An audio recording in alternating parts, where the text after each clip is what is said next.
soir, c'est le début du week-end et une bonne raison de veiller un peu plus tard et de passer ce début de nuit en notre compagnie sur Europe 1, d'autant que chaque soir de la semaine, de 23h à 1h, l'antenne vous est ouverte au 39 21 pour que vous puissiez nous parler en toute liberté de ce qui vous touche, de ce qui vous a ému ou mis en colère peut-être tout au long de la semaine. Vous le savez, vous avez carte blanche dans cette émission, vous pouvez nous parler de tout ce qui fait votre vie et ainsi d'autres personnes pourront nous rejoindre au standard parce qu'ils se retrouvent dans votre histoire, tout simplement parce qu'ils ont envie d'échanger avec vous. Vous pouvez ainsi à tout moment nous livrer vos réflexions puisque nous sommes en direct. Alors en appelant bien sûr le 39 21, également par SMS au 7 21 21 code nuit ou par courriel sur le site europe1.fr. Depuis la semaine dernière, vous avez noté, j'espère dans vos agendas, que vous retrouvez désormais l'émission Taratata présentée par Nagui aux alentours de minuit moins 20, minuit moins le quart, à peu près, voilà, à peu près, on n'est pas à 5 minutes près. On verra puisque c'est un partenariat avec France 2. Ce soir, vous serez accueillis par Assiba et Pauline avec la complicité de Fabrice Fougerouze qui réalise cette émission. 39 21, je vous attends. Europe 1, Caroline Dublanche. Bonsoir Anna. Bonsoir. Bonsoir. C'est très compliqué de passer à l'antenne. Je m'attendais pas à ça. Bien que vous nous ayez envoyé un courriel en disant que voilà, vous aimeriez bien vous exprimer plutôt en début d'émission, donc votre vœu est exaucé, mais c'est vrai que je vous l'accorde, ça ne doit pas être très simple de parler de soi. Non, comme c'est ça pas au début. simple. Oui. C'est pas simple, mais bon, je vais en venir au problème. Le problème étant que j'ai 20 ans. Et qu'en 4 ans, j'ai perdu énormément de poids. C'est vrai que je pesais beaucoup. Enfin, je pesais 95 kilos pour 1m60 à 16 ans. Oui. J'en ai perdu 38 en 4 ans, ce qui représente beaucoup. Je me rends compte. Je suis maintenant à un poids qui est bien par rapport à ma taille. Mm-hmm. J'ai perdu ce poids en étant persuadée que tous mes problèmes se régleraient à partir de ce moment-là. Et le fait est que moi j'ai minci, mon enveloppe a changé, mais dans le fond je reste la même. Et je pense que je me suis trompée de combat en fait. Oui. Et je sais pas lequel mener. Alors c'est vrai que j'ai de la chance d'être très bien entourée. J'ai des parents qui m'ont fait, qui m'ont demandé d'aller en thérapie quand j'ai commencé à perdre beaucoup parce que eux ne savaient pas gérer et ils se rendaient bien compte qu'une perte de poids importante, ça pouvait entraîner des changements aussi dans la personnalité. Et ça a été le cas au niveau de votre humeur? Vous vous êtes senti déjà au niveau peut-être physique, fatigué? Vous étiez suivi? Vous avez été suivi par un médecin par rapport à cet amaigrissement, à ce régime? Alors, j'ai pas été suivie par un nutritionniste parce que, je m'excuse auprès de tous les nutritionnistes, mais les régimes qui interdisent, les interdictions, j'y suis jamais arrivée, j'y arrive pas. Et quand on me dit ne mange pas ça, j'ai envie d'en manger bizarrement. Donc j'ai préféré ne pas faire de régime trop restrictif, faire des choses qui ne me mettaient pas en dehors de la société. Ça a plutôt bien marché. J'ai allié le sport avec. Résultat, j'ai perdu 38 kilos. Je pense que j'ai très bien réussi sans médecin. Par contre, là où ça a été là où le suivi a été réel, c'est plutôt un psy où là, oui, j'ai eu besoin de... j'ai pas eu besoin directement, mais ma famille avait besoin que j'y aille pour que eux puissent comprendre. Donc, j'y suis allée sans grande conviction, mais je suis obligée de reconnaître qu'en fin de compte, ça m'a servi un petit peu. Mais le problème, c'est que je suis vraiment Enfin, j'étais persuadée que qu'en perdant du poids, je me sentirais mieux, que je pourrais faire des choses, toutes les choses que je voulais faire avant. Et en fait non, c'est pas comme ça que ça marche et je suis un peu perdue. Oui, vous dites que au fond, vous pensiez que en étant plus mince, tous vos problèmes seraient résolus. Or, vous dites que vous restez la même, c'est-à-dire c'est-à-dire que ma personnalité, dans le fond, elle n'a pas changé. Enfin, oui.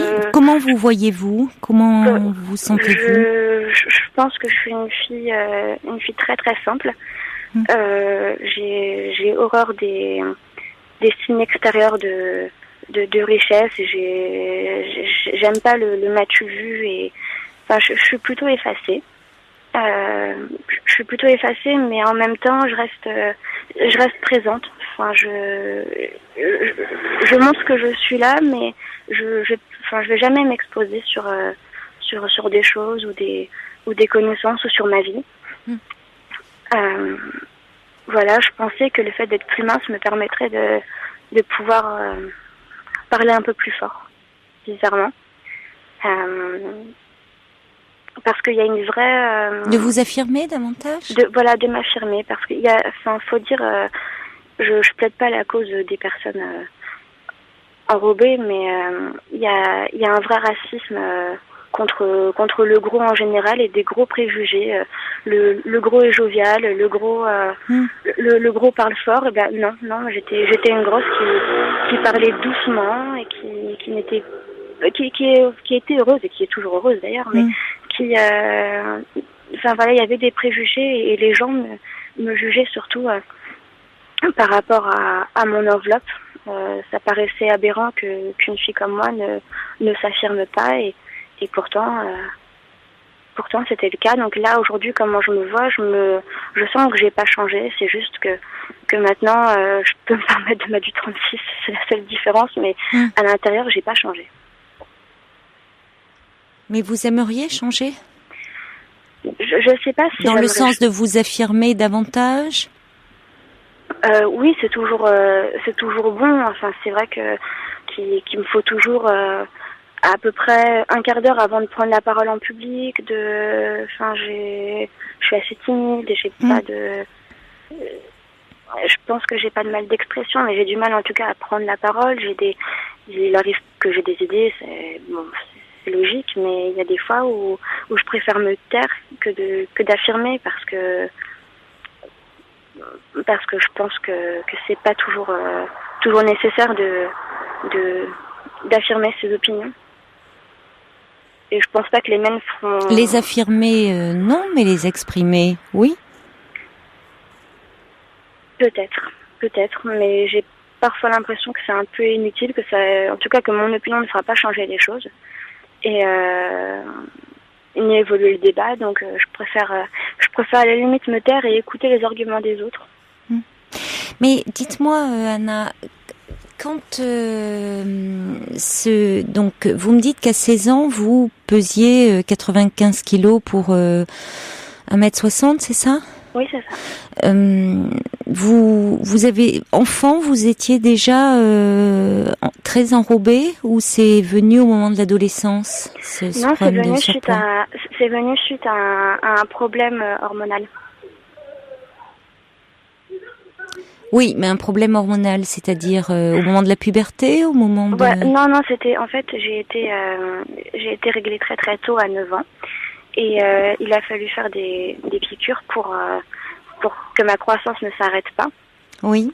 Et donc ces piqûres ont fait prendre un petit peu de poids. Oui. J'étais peut-être un peu aussi perturbée parce que ma maman n'était pas souvent là et que j'étais souvent chez ma nourrice et qu'elle avait beaucoup d'enfants à gérer et que beaucoup d'enfants à gérer, ça veut dire des repas vite faits. Des repas vite faits, c'est des repas très sucrés. Alors forcément, tout s'enchaîne. J'ai pas eu de cadre dans mon enfance. Donc j'ai pas... c'était surtout un problème de cadre. J'ai pas eu de cadre dans n'importe quelle situation, qu'il soit alimentaire ou autre. Et donc j'ai dû composer un peu toute seule et ça me paraît évident qu'un enfant ne sait pas composer seul son alimentation et après les conséquences sont là et voilà, l'adolescence aussi a peut-être fait que que j'ai pris, j'ai été formée assez tôt.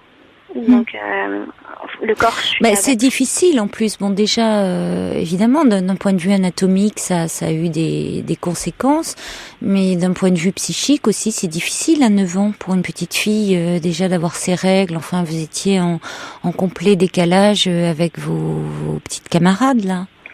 J'étais en décalage. Je sais pas comment vous l'avez vécu, mais c'est compliqué. Quand on est encore une enfant à 9 ans, on est encore vraiment une petite fille. J'étais en décalage, surtout que je savais très très bien ce que ça représentait. J'ai pas été surprise, j'ai juste été surprise par rapport à mon âge. Je savais qu'à 9 ans, c'était pas quelque chose qui arrivait. Enfin, que si, ça pouvait arriver, effectivement, mais que c'était pas quelque chose qui était courant à 9 ans, que c'était quelque chose... Pour moi, les règles, c'était l'entrée en 6e, en fait. Oui, c'est souvent ça. Voilà, et donc j'étais un peu perturbée par rapport à ça, mais j'avais connaissance du cycle, donc j'étais pas inquiète. Votre mère, vous en avez parlé parce que souvent il y a quelque chose, c'est un petit peu les pubertés comme ça très précoces. Enfin, il y a quelque chose d'un peu héréditaire entre mère et fille. Peut-être que votre maman elle-même avait été réglée très tôt. Pas du tout. Pas du tout. Absolument ça n'avait pas été le cas. Non. Donc vous n'étiez pas prévenue quand même. Je savais ce que c'était parce que j'avais posé la question avant et qu'on me l'avait expliqué tout simplement. Mais donc c'est pour ça aussi que je savais qu'à 9 ans c'était pas l'âge l'âge requis. Bon, alors il y a eu effectivement le fait qu'on vous ait fait des piqûres, ce bouleversement hormonal.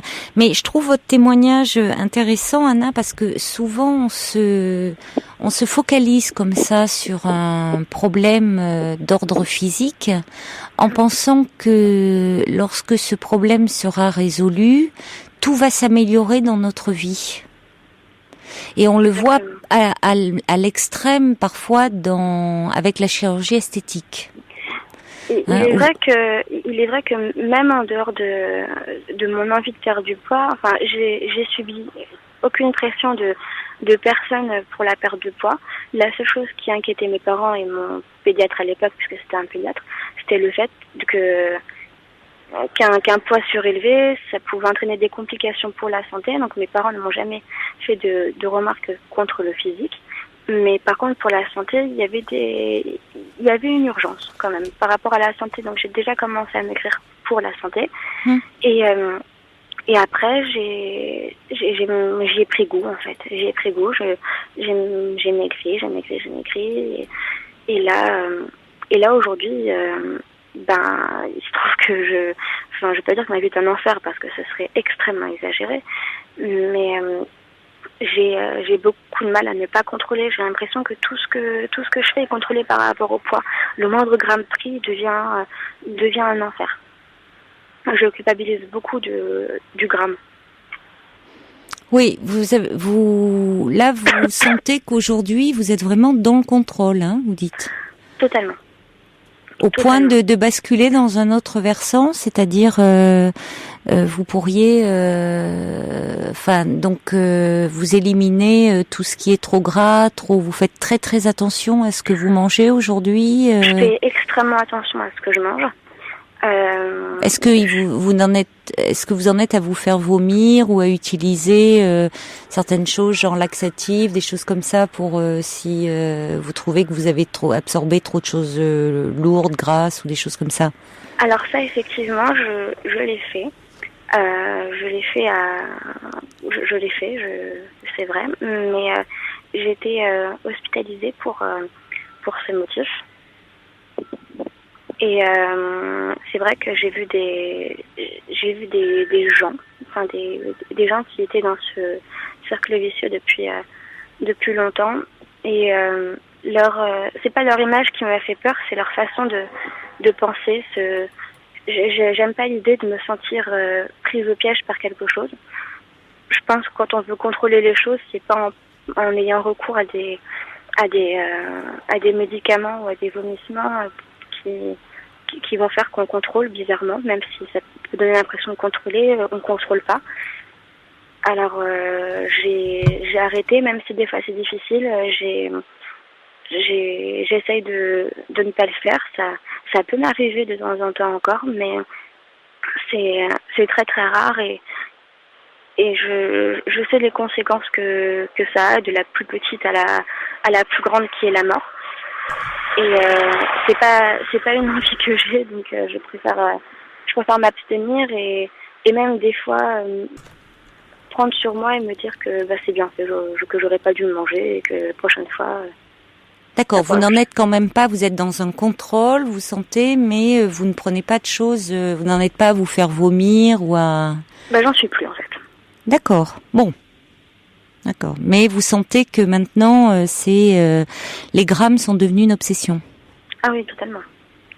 Totalement, pas plus tard que ce soir, j'ai cru que j'allais faire une troisième guerre mondiale quand j'ai vu la quantité d'huile dans le plat, alors que il n'avait presque pas. C'est ridicule. Et puis même il en faut un petit peu, je le sais. Bien sûr. Il en faut un petit peu. Ça reste important, mais j'ai vu rouge. J'ai vraiment vu rouge. Ça représentait un danger, un réel danger pour moi, pour ma prise de poids et pour les efforts que j'ai faits. J'ai pas perdu 5 kilos, j'en ai perdu beaucoup. C'est pas rien ce que j'ai perdu et... Non, c'est beaucoup. Mais ce que j'étais en train de dire, c'est que souvent le poids, en l'occurrence vous c'est le poids, il y en a ça va être la taille de leur nez, l'autre le volume de leur sein, va finalement faire que tout est focalisé sur cet aspect-là de leur corps, et c'est un peu l'arbre qui cache la forêt, parce qu'en fait le mal-être est souvent bien plus profond. Exactement. Et on peut avoir l'impression que si on avait un poids différent, que si on avait un nez différent, des seins différents, des cuisses différentes, tout irait mieux. Qu'on serait plus aimé, qu'on serait plus confiant, qu'on aurait plus confiance en soi, qu'on réussirait mieux dans ses études, qu'on serait plus apprécié dans son travail par ses supérieurs ou par ses collègues. Et en fait, c'est souvent toute son histoire et toute l'image qu'on a de soi-même sur laquelle il faudrait travailler. Exactement. Et ça, c'est souvent plus compliqué. Si vous voulez, alors certains, c'est pour ça que je parlais de la chirurgie esthétique, c'est vrai que c'est plus simple, évidemment, un coup de bistouri, hop, on réduit la taille de son nez, on se fait un peu gonfler les seins. C'est pas une critique, parce que il y a souvent une grande souffrance derrière, et quand il y a vraiment quelque chose qui peut être très disgracieux et très mal vécu, vraiment, je comprends tout à fait qu'on puisse avoir recours, voyez par exemple à la chirurgie, et que des personnes, simplement, je trouve qu'il y a des abus et que certains vont trop vite parce qu'il y a un vrai business autour de ça et que beaucoup ne prennent pas assez en compte la douleur morale qui a derrière le symptôme. Et vous, votre poids, Anna, même si au départ il y a eu effectivement un dérèglement hormonal lié à cette puberté très précoce, j'ai l'impression c'est arrivé aussi à un moment où il y a eu la puberté, évidemment, l'adolescence, et il y a quelque chose qui n'a pas pu être contrôlé. Vous dites, vous vous êtes retrouvé un peu livré à vous-même. Oui. Et comme si peut-être aussi à ce moment-là la nourriture est venue combler quelque chose. Je sais pas, parce que même si mes parents n'étaient pas souvent là, j'étais quand même très entourée. J'ai jamais manqué de rien, en fait. Mais c'est vrai que même socialement, tout est fait pour que les gens soient minces. Alors c'est vrai que quand on a 16 ans, qu'on pèse 95 kilos et qu'on va faire les magasins avec ses copines et qu'on essaye quelque chose et que ça ne va pas alors que ça va à tout le monde, oui. Le premier coup ça fait mal. et puis après, ça fait encore plus mal. Et puis au bout d'un moment, on arrive à une situation où on se dit, bon, est-ce que je continue d'avoir mal ou est-ce que j'agis? Alors j'ai préféré agir et me dire que j'y arriverai et voilà. Mais mon vrai sentiment, et c'est juste ce que vous avez dit, c'est que comme certaines personnes qui ont recours à la chirurgie, je me suis trompée de combat. Ça serait quoi votre combat alors? Justement, je sais Justement, c'est intéressant parce que vous y revenez. Justement, je sais pas, mais Et le mot combat est quand même très singulier. Je me rends bien compte parce contre que quoi, contre qui combattez-vous? Je sais pas. Qu'est-ce que vous combattez finalement? Parce que c'est là encore, là vous combattez les grammes en apparence, mais vous combattez autre chose. La seule chose que vous cherchez à contrôler autre chose. Quand on cherche autant à contrôler, c'est qu'il y a des angoisses derrière. La seule chose que je vois, mais qui me gêne un peu de l'avouer, c'est que mes parents ont toujours eu une image très très parfaite de moi. Ils ont, je crois, pas encore compris que j'étais remplie de défauts et que j'étais pas parfaite. Et peut-être, je sais que petite, je voulais leur faire plaisir à tout prix. Je voulais ressembler à leur image. Peut-être que la prise de poids était aussi une manière de ne pas ressembler à leur image. Et finalement, peut-être que la perte de poids aussi a été une façon de reprendre le contrôle, de reprendre mon contrôle et de ne pas me laisser avoir par leur bon vouloir, même si je pense qu'il n'y a pas de mauvaises intentions de leur part. Non. Et peut-être aussi que ce n'est que des suppositions, mais j'essaye, et peut-être aussi le fait de ne pas avoir eu de cadre petit, ça fait que je ne sais pas moi-même contrôler, que je ne sais pas m'arrêter au bon moment. Oui. Et puis finalement, là, en maigrissant, donc vous vous rapprochez de leur idéal? Je représente pas un physique pour eux, donc heureusement. Mais vous échappiez, vous dites quand même, prendre beaucoup de poids, vous m'avez dit, c'était un petit peu échapper au contrôle. Oui, échapper à cette image parfaite, même si vous avez conscience, et heureusement, qu'ils ne vous aiment pas pour une image et pour un physique. Vous vous sentez aimé d'eux pour ce que vous êtes. Mais vous avez quand même fait un lien, à un moment, c'était une façon d'échapper au contrôle. Or, là, vous reprenez le contrôle. Voilà, et en même temps, vous êtes angoissé. Oui, exactement. Et puis je pense surtout que mes parents... je prends mes parents parce que c'est ceux que je connais le mieux. Bien sûr.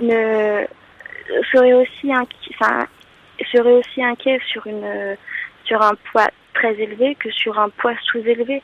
En fait, ce qui les dérangerait vraiment, c'est la conséquence sur la santé et pas le physique. Mais c'est vrai que ma mère est une femme qui réussit dans tout.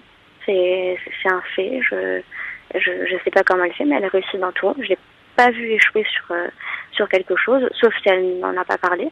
Comment est-elle, du point de vue de sa silhouette?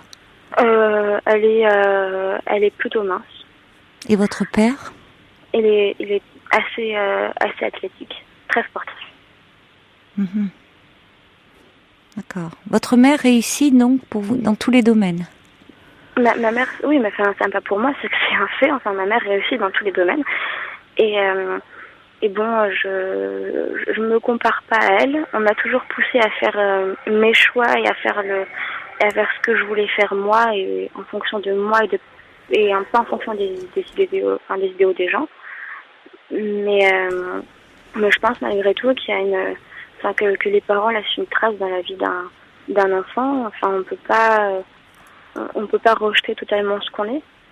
On peut pas rejeter totalement plutôt ce que nos parents nous renvoient. J'ai une image d'une mère qui réussit tout. C'est écrasant? Non, c'est pas écrasant, mais ça met un peu la pression. Enfin, c'est écrasant, oui. Si j'écoutais tous les gens qui me disent Anna, j'espère que tu réussiras comme ta mère. Oui, dans ce cas-là, oui, ça peut être écrasant, mais Mais encore une fois, je ne dis rien à ces gens-là, mais j'ai juste envie de dire oui, mais peut-être que j'ai envie de tout rater, justement, pour pas être comme ma mère. J'ai envie d'être très très grosse, j'ai envie de tout rater, de gâcher ma vie, comme ça, ben moi je serai pas comme ma mère. Et peut-être que je serai heureuse comme ça. Mais ça, les gens, non, c'est pas possible en fait. Socialement, c'est pas possible de dire ça. Non, mais c'est important que vous puissiez le dire. Bah, je le dis et c'est pas vraiment ce que je pense. Je pense que personne. Mais non, il faut que vous arriviez à... Voilà.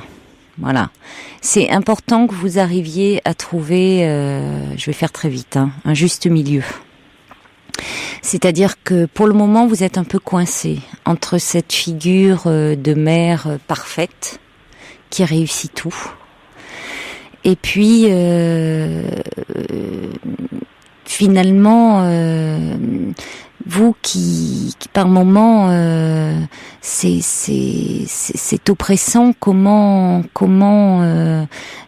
finalement se détacher, arriver à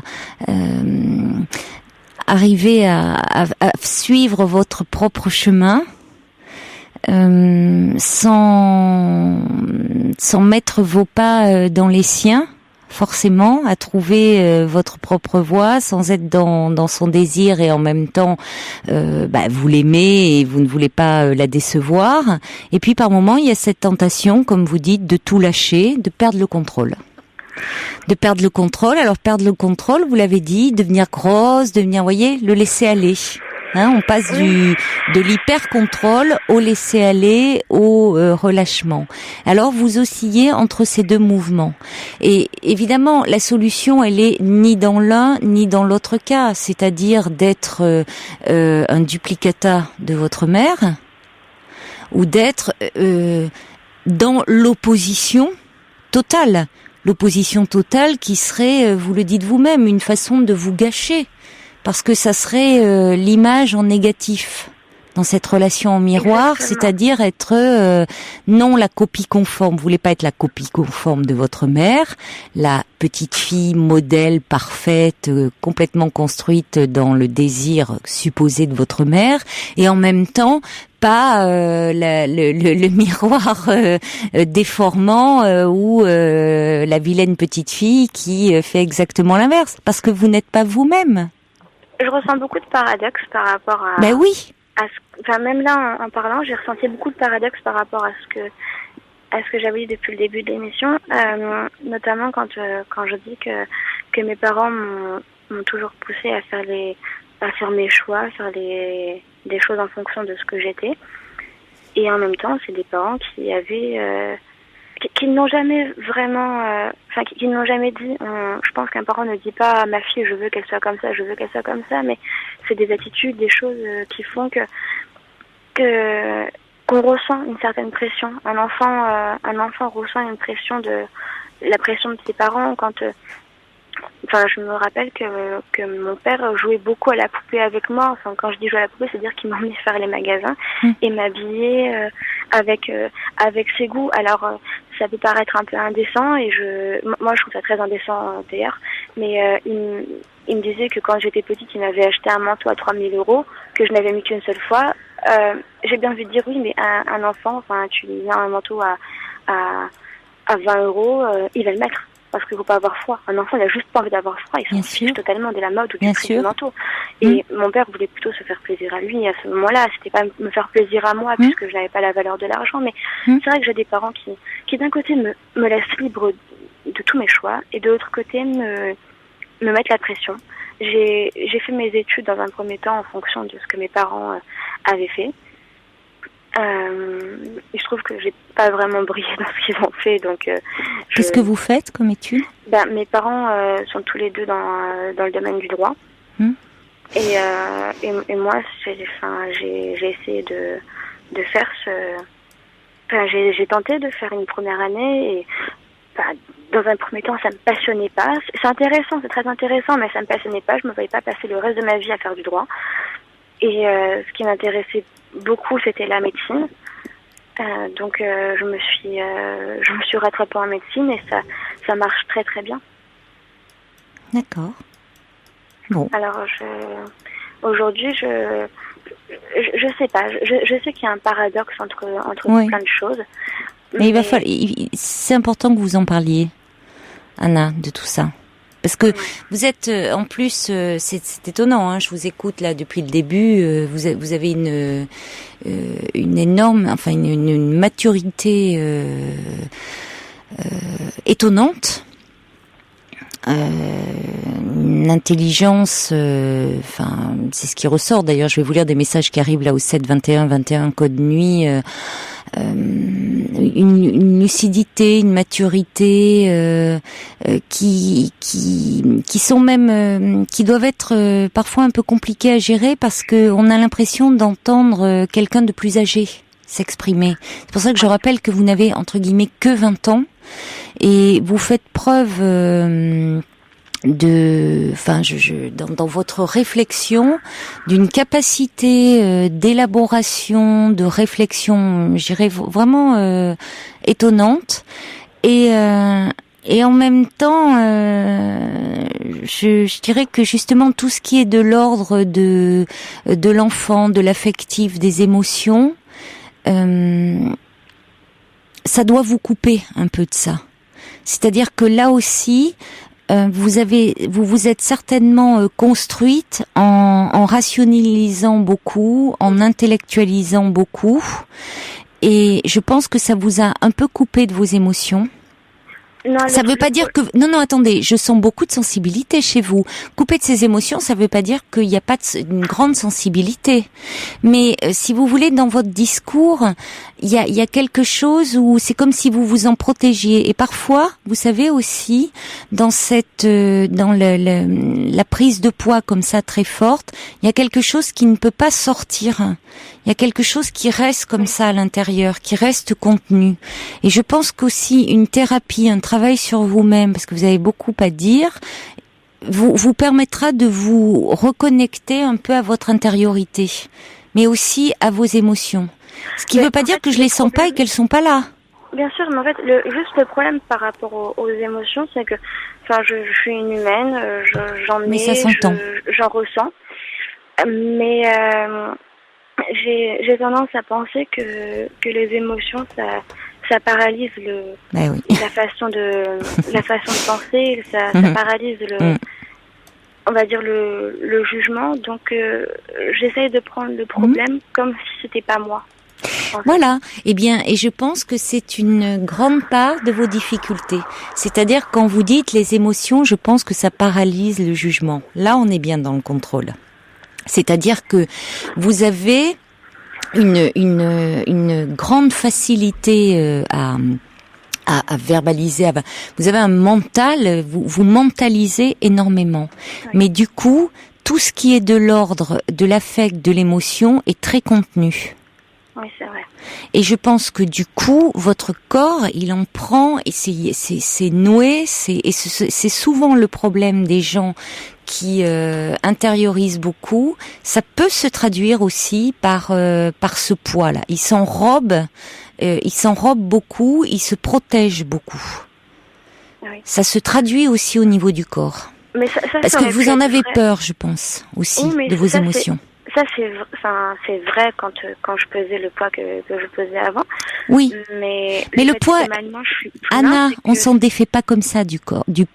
Du poids. Vous l'avez perdu, oui. Pas encore dans votre tête. Voilà. Vous l'avez, extérieurement, oui, mais pas dans votre tête. L'image encore que vous avez de vous, elle est restée, c'est ce que vous dites. Je reste la même. Alors évidemment, au niveau de la personnalité, mais cette image intérieure, elle s'est pas encore modifiée. Ça prend du temps. Je vais vous lire pour conclure. Il y a énormément, vous suscitez beaucoup de réactions, Anna, et je le comprends.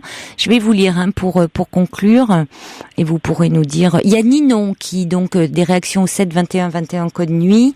Il y a Ninon qui dit: vous êtes actuellement encore à vous définir par rapport à votre mère. Bon, rappelons que vous n'avez que 20 ans, en conformité ou en opposition. Il vous faudra sortir de cette dualité pour être libre. Il y a Jean-Marie qui dit Anna, ne vous préoccupez pas du jugement des gens sur votre poids et voyez un spécialiste, surtout pour ne pas tomber dans l'anorexie. Il y a Pauline qui dit passez-lui mon numéro que l'on puisse parler car je crois vivre la même chose, on transmettra. Pauline. Il y a Anne de Montpellier qui parle de Gérard Apfeldorfer qui dit maigrir c'est dans la tête. Beaucoup de réponses dans ce livre. C'est vrai qu'il est un spécialiste formidable parce qu'il aborde vraiment l'aspect psychologique. Il n'est pas dans le régime bête et méchant. Et puis il y a Flo qui dit nous y voilà, je pense qu'il y a un problème aussi dans le relationnel avec votre mère et on sent avec votre père aussi.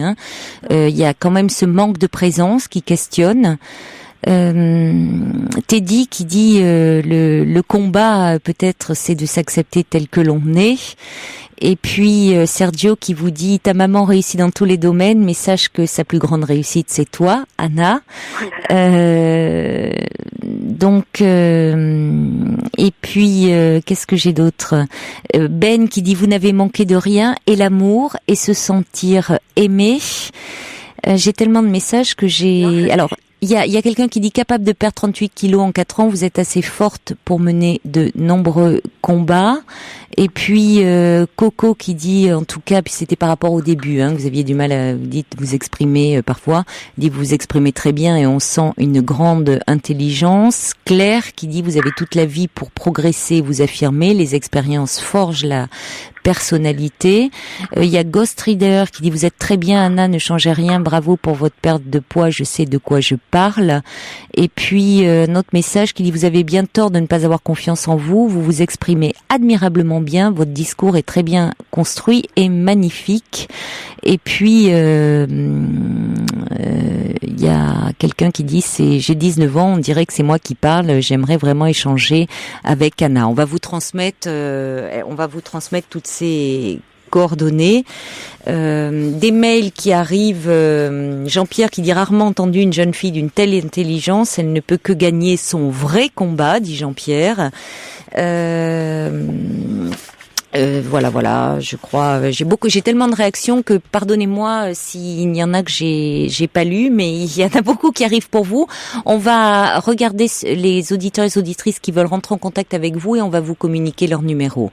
En tout cas, merci à chaque personne qui a pris le temps d'envoyer un message. Mais vraiment, avec toutes les atouts que vous avez, cette capacité, je dirais, de raisonnement, d'introspection, vous avez vraiment tout pour pouvoir sortir, vous ouvrir et finalement trouver, vous exprimer dans votre voix à vous et vous épanouir. Maintenant, je vous dis, il va falloir reconnecter un peu votre mental, brillant, certes, tout le monde est d'accord pour le dire, à votre affectif, vos émotions. Ça va être ça, un peu, l'enjeu. D'accord. Pour en avoir un peu moins peur de vos émotions, les accepter. D'accord. Voilà. Bon, je crois que j'ai compris. Je vous embrasse, Anna. Beaucoup. Écoutez, peut-être alors je sais pas, qu'est-ce qu'on fait à Siba? Elle raccroche et on communique les coordonnées après ou? Oui, c'est mieux, me dit Asiba. Voilà. Moi, si Asiba me dit, j'écoute, Vous savez, c'est la maîtresse, là, en régie. Je suis les consignes. Tout le monde en a conscience. Et oui, parce qu'elle prend les appels en même temps, la pauvre. Elle peut pas tout faire. Donc, vous raccrochez, ma chère Anna. Et puis, on va vous rappeler pour vous donner les coordonnées de toutes celles et ceux qui ont envie de vous parler hors antenne. D'accord? Merci à tout le monde. Je vous embrasse. Au revoir. Bonne soirée, au revoir. Confidence à Caroline Dublanche au 39 21. 34 centimes la minute. Gérald de Palmas, dans une larme. Alors, petite précision, petite rectification, plus précisément, merci à Jean-Marie, Sergio et Anita. Je me suis trompée dans les horaires tout à l'heure. Taratata, vous retrouverez cette émission à minuit 40 ou minuit 45 et non pas ce que j'avais dit, parce que sinon je vais encore un peu m'embrouiller, c'est-à-dire 1h moins 20, 1h moins le quart. Voilà, je m'étais un peu emmêlé les pinceaux, hein. Voilà, merci de l'avoir relevé et ne paniquez pas, l'émission ne s'arrête pas maintenant. Voilà, on a encore un peu de temps devant nous. Et puis un message qui arrive au 7 21 21 code de nuit qui me dit, s'il vous plaît, c'est pas parce qu'on est intellectuellement doué que l'on guérit plus facilement de ses manques. Non, c'est pas ce que je dis. Je dis que du coup, pour une thérapie, c'est plus simple, parce que au niveau de la verbalisation, de la possibilité d'élaborer. Mais j'expliquais bien à cette jeune femme, Anna, que justement il y avait il était nécessaire de réconcilier son mental avec justement toute la dimension plus émotionnelle, plus affective, voilà, parce que certes, l'intelligence, la lucidité ne fait pas tout, ça peut même faire cruellement souffrir, hein. Donc c'est plus se réconcilier avec cette partie intime d'elle-même qui peut-être lui fait peur, et du coup elle rationalise beaucoup. Voilà. On accueille maintenant Régine. Bonsoir Régine. Bonsoir Caroline. Bonsoir. Merci pour votre émission, je trouve moi très fine. Merci Régine d'y participer. Voilà. Déjà. J'ai un petit peu de mal parce que ce que je vais vous raconter a remué chez moi des choses qui étaient un peu douloureuses. Oui. Et je m'en étonne, je suis un peu perdue. Oui, je m'en étonne. Il se trouve que j'étais à mon bureau il y a 2 jours, je suis à Paris. Oui. Je travaillais un peu tard et que dans l'endroit où je travaille, dans le passage, il y a eu un incendie important. Et cet incendie a détruit, entre autres, le petit immeuble pratiquement qui est maintenant impraticable où il s'est déclaré, mais surtout l'appartement d'une personne où l'incendie s'est déclaré. Donc son appartement est complètement, il y a que des trous, il y a qu'un immense trou dans l'immeuble. Donc je suis sortie un petit peu quand j'ai entendu les pompiers, tout le ramdam, etc. Je suis sortie et puis pour voir un peu comme tout le monde. Et puis en étant dans la rue, là je me suis trouvée nez à nez avec cette dame justement qui sortait pieds nus dans la rue, qui avait son gros chien et son chat, qui était complètement hagarde. Et là, tout de suite, on m'a dit que c'était la dame de l'immeuble. On m'a demandé si elle pouvait rentrer dans la cage d'escalier de l'immeuble où j'étais moi pour qu'elle se pose, etc. Oui. On a mis ces animaux là. Elle est venue là. Et j'ai commencé à parler avec elle. Et là, j'ai commencé à sentir en moi comme un énorme malaise. J'étais vraiment très mal. Et ça m'a renvoyé à ce que je croyais plus ou moins réglé dans ma tête. Ça m'a renvoyé à l'histoire de mes parents qui sont arrivés d'Espagne et de Portugal dans les années 30, qui se sont installés en France, qui ont eu une bombe soufflante en 44 sur leur maison à Saint-Ouen, qui se sont retrouvés avec un gamin qui est mort à 9 ans. Tous les autres étaient blessés. Enfin, ils étaient exactement dans l'état de la dame hier. C'est-à-dire, ma mère m'a toujours raconté qu'elle n'avait même pas eu un drap pour mettre mon frère dans un cercueil. Et donc cette dame était dans l'état où ils étaient. Votre frère est décédé dans cet incendie ? Oui. Non, pas dans l'incendie, dans la bombe en 44, en 1944. Dans la bombe, oui, mais il y a une déflagration qui a carrément, qui l'a soufflé. Il n'y a pas eu d'accord. Oui, ils étaient tous à la cave. C'était un bombardement qui est cité dans les livres d'histoire parce que c'était en 44 et je crois que c'était un moment où les Américains repartaient et bombardaient, soi-disant, des points stratégiques des Allemands. Oui. Et c'était dans tout le nord de Paris et où, paraît-il, il y avait des dépôts de carburant. Enfin, je sais pas, vaguement, je sais ça. Oui. Donc, et donc mes parents se sont retrouvés avec ni une petite cuillère, ni un drap, ni un papier, ni quoi que ce soit, avec des enfants blessés. Ils sont allés à l'hôpital. Enfin, ils étaient tous blessés d'ailleurs. Et quand ma mère me parlait de ça, j'avais l'impression. Enfin, moi, je le vivais, mais moi, je suis née en 47, donc je suis née bien après tout ça. Donc quand elle me parlait de ça, j'avais l'impression que pour moi, c'était une souffrance parce que je voyais ma mère souffrir, mais moi, je l'avais pas vécu. Donc pour moi c'était une souffrance comme ce qui est difficile de lire dans les livres d'histoire, comme et puis ma mère m'a quand même pas tellement désirée quand même. Je suis arrivée là parce qu'il fallait qu'un autre enfant vienne refaire l'équilibre, j'imagine. Mais elle aimait beaucoup son fils aîné, elle aimait beaucoup ses 2 autres fils qui lui restaient, et elle m'a toujours dit que pour elle avoir une fille, ça l'intéressait pas du tout, qu'elle aimait bien ses garçons et qu'elle restait comme ça, qu'elle avait eu envie que d'avoir des garçons. Donc tout ça pour moi, voilà un peu le contexte. Mais si vous voulez, quand mes parents étaient vivants, puisqu'ils sont morts maintenant, oui. Cette histoire-là prenait l'histoire d'un fait divers. J'exagère un peu peut-être, mais oui. Guère plus. Oui. Enfin, on voit bien que si c'était, vous pensiez en tout cas. Mais on voit bien qu'avec cet événement qui est arrivé hier, oui. Avec cette dame que vous avez un peu tenté de réconforter suite à l'incendie là de son appartement. Toute votre histoire familiale, même si vous ne l'avez pas vécue. Puisque vous n'étiez pas née. Non. Mais donc vous êtes porteuse. Oui. Finalement, est revenue à cette occasion. Donc c'est pas un simple fait divers pour vous. C'est quand même, voyez à quel point ça. Vous dites, au fond, ça va très loin, puisque vous dites en tant que fille, vous ne vous êtes jamais sentie désirée, acceptée. Par mon père, oui, mais pas par ma mère. Mon père était ravi d'avoir une fille, mais ma mère, non. Ma mère m'a pas mal manipulée pour que je sois un peu à son service et que je me suis toujours sentie obligée de la rendre heureuse, mais je l'ai jamais rendue heureuse, quoi. Mais est-ce que vos parents en parlaient Oh, peu. Donc, ils ont perdu un de vos frères. Oui. Il avait quel âge ? 9 ans. Et ma mère me disait toujours, ma mère me raconte ça. On sait peu de choses de l'histoire de mes parents parce qu'ils sont venus très jeunes d'Espagne. Ma mère venait d'Espagne et mon père venait du Portugal. Et ils sont venus dans des très très mauvaises conditions. Et mon père est venu à pied par les montagnes, il avait 15 ans, il est arrivé en France, il n'y avait ni travail, ni argent, ni rien. Enfin, c'était très douloureux. Et mon père, je me souviens très bien qu'à chaque fois qu'il parlait de son histoire, il pleurait. On ne pouvait pas le faire parler.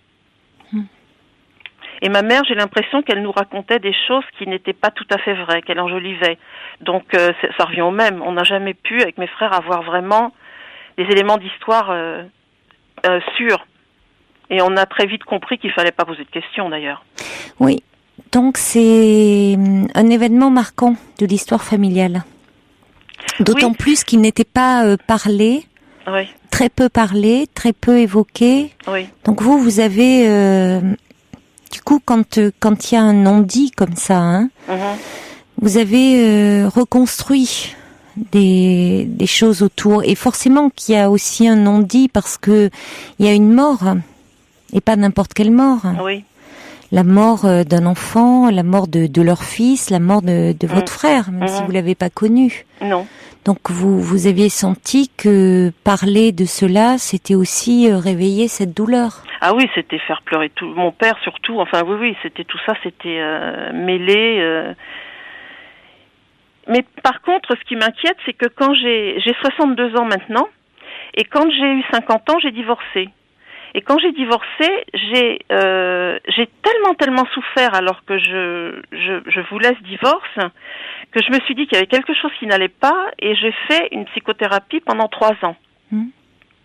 Et là, lors de cette psychothérapie, j'ai mis le doigt sur des éléments, sur ma mère surtout, que je mettais sur un piédestal et que pour moi qui était la reine, qui était tout. J'ai parlé de ça et j'ai réalisé à ce moment-là que ma mère, elle n'était pas tellement sur un piédestal et qu'elle m'avait aussi fait beaucoup de mal parce que elle m'avait un peu renié dans mon état de fille et de femme. Et donc j'avais fait cette psychothérapie et j'avais l'impression que j'avais mis le doigt sur pas mal de choses qui m'avaient fait, beaucoup changer. Je me disais pas que j'étais tranquille, mais enfin j'avais l'impression que j'avais bien avancé, que j'avais mis le doigt sur des choses importantes et que maintenant je pourrais vivre plus tranquillement. Et là, hier soir avec ce fait divers, je me suis aperçue que tout revenait, quoi. Et que c'était pire parce que c'est pire qu'avant puisque je souffre de ça alors que quand mes parents étaient vivants, j'en souffrais pas. Vous souffrez de quoi? J'ai souffert hier soir de l'état de mes parents pendant leur accident. J'ai été replongée, si vous voulez, par cette dame qui se retrouvait à la suite de son incendie dans la rue, seule avec ses 2 animaux. Je me suis vue replonger dans la situation que mes parents ont vécue pendant le bombardement alors que je l'ai pas vécue. Et qu'avant cette psychothérapie que j'avais faite, j'avais jamais ressenti ça, si vous voulez. Donc je suis un petit peu troublée parce que je me dis, mais il faut que je recommence tout. Non, pas du tout. Non, pas du tout. Non, c'est que je vous dis, avec ce qui est arrivé hier, cet événement, il y a quelque chose qui a ressurgi, qui a surgi en fait, pas ressurgi, qui a surgi de votre inconscient et qui vous bouleverse. Ça veut pas dire qu'il faut tout recommencer et que rien n'a été réglé, pas du tout. Oui.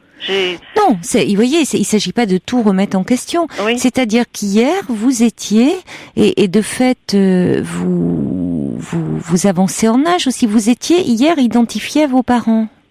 C'est-à-dire que vous étiez complètement en empathie avec eux, vous étiez comme à leur place identifié à eux et dire qu'est-ce qu'ils ont dû vivre, quoi.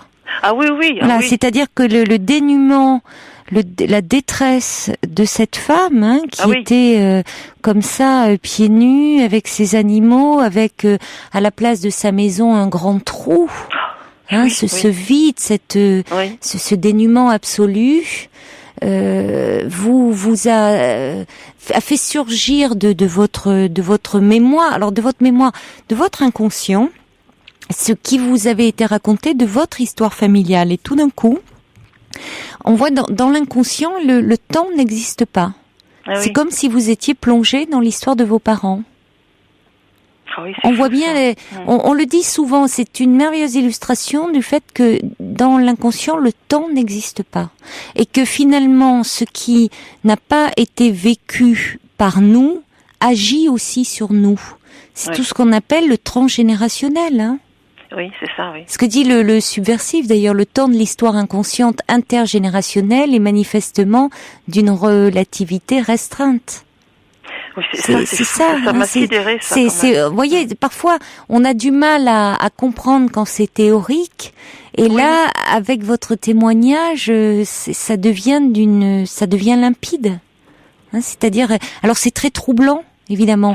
Mais pour autant, il ne faut pas que ça remette en question le travail que vous avez fait, parce que effectivement, tout d'un coup, là, ça a émergé. Et cette histoire que vous pensiez à distance, vous avez été plongé dans l'histoire familiale. Et complètement identifié à vos parents. Oui, à tel point que je me suis sentie responsable de cette dame, quoi. Voilà.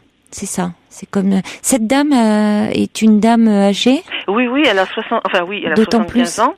Oui, d'autant plus, oui. Elle était, puis alors elle a une histoire terrible. Elle a perdu un fils du sida. Elle a une fille qui est en train de mourir d'une myopathie, je ne sais plus laquelle. C'est une histoire terrible et je me dis c'est pas possible de vivre des vies comme ça, c'est pas possible. Et elle est logée par la mairie là en attendant. Alors non, finalement il y a la police. Bon, vous allez nous dire, vous allez nous expliquer après le journal, d'accord? Oui, d'accord. À tout de suite.